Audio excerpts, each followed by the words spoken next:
আল্লাহ সুবহানাহু ওয়া তাআলা বলছে যে মুহাম্মদ আপনার উম্মতদেরকে বলে দিন ইল্লা মান তাব, যে অপরাধ গুনাহ থেকে ফিরে আসে, তওবা করে, ওয়া আমানা ঈমান আনে, ওয়া আমিলা আমালান সালিহা, তার হাজার লক্ষ সহস্র কোটি গুনাহ থাকুক, তার গুনাহ আসমানের মেঘমালা পর্যন্ত পৌঁছে যাক, এই পুরো জমিন তার একজনের গুনায় পরিপূর্ণ হয়ে যাক, ওই মহিলার গুনাহ জমিন পূর্ণ হয়ে যাক, ওই পুরুষের গুনাহ জমিন পূর্ণ হয়ে যাক।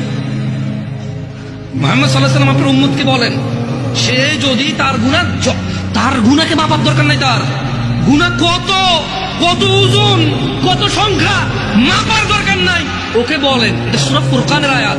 আমি কোন হাদিস বলছি না যে আপনি জাল বলবেন, দঈফ বলবেন, মুনকার বলবেন, মওযু বলবেন, তর্ক বিতর্ক শুরু করে দেবেন।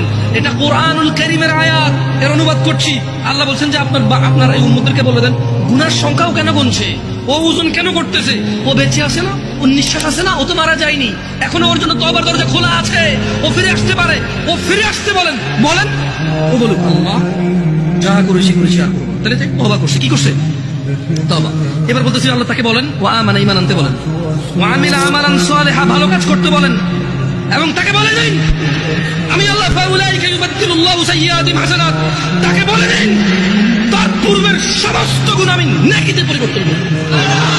ওয়া কানা আল্লাহু গফুরুর রহিমা, কারণ আল্লাহ অতীব দয়ালু ও ক্ষমাশীল।